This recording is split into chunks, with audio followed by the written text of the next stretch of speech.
You are riding confidently, leaning perfectly into a long curve, until you hit a wet patch of fallen leaves. Suddenly, the tires lose their grip. The human instinct is to panic. You grab a massive handful of the brake lever, and as your weight shifts, your wrist accidentally twists the throttle. Right before the inevitable skid begins, let's freeze time. Surviving this split-second moment requires an incredible partnership. It relies on the motorcycle's physical mechanical parts, its muscles, working in perfect sync with an invisible digital brain. Let's start with the muscles, looking first at the rear wheel. For decades, the standard way to stop a vehicle was a mechanism called a drum brake. This image shows a drum brake. Hydraulic fluid pushes two curved shoes outward against a spinning metal bowl. But this enclosed design traps the intense heat created by friction. Under heavy braking, the components overheat and lose their ability to stop the wheel. So, while these older brakes can grab the wheel with a lot of initial force, their tendency to trap heat makes them less reliable when pushed to their limits. To solve the heat problem, motorcycles use a different setup on the front wheel, the disc brake.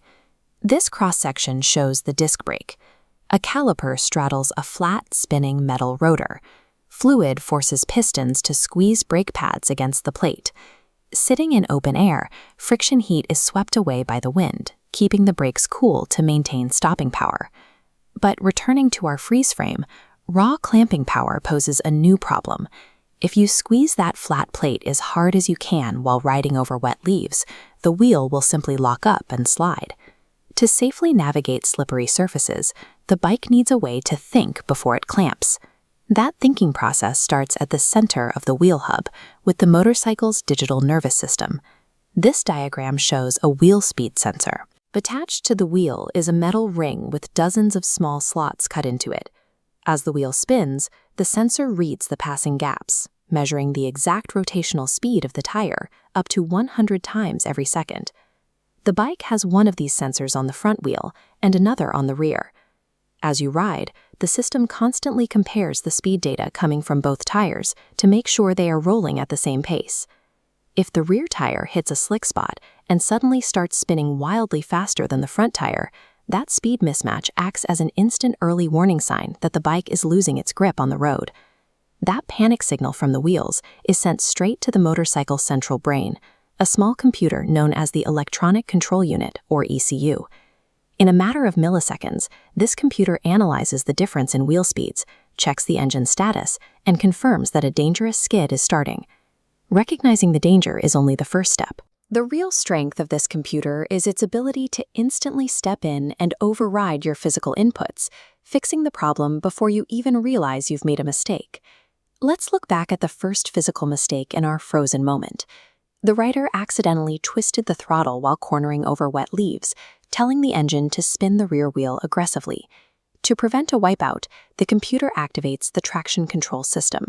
It intercepts the rider's request for speed and instantly commands the engine to dial back its power output. This graph illustrates how that intervention works. The high line represents the amount of throttle the rider is twisting with their wrist. The jagged lower line is what the computer actually delivers to the rear wheel.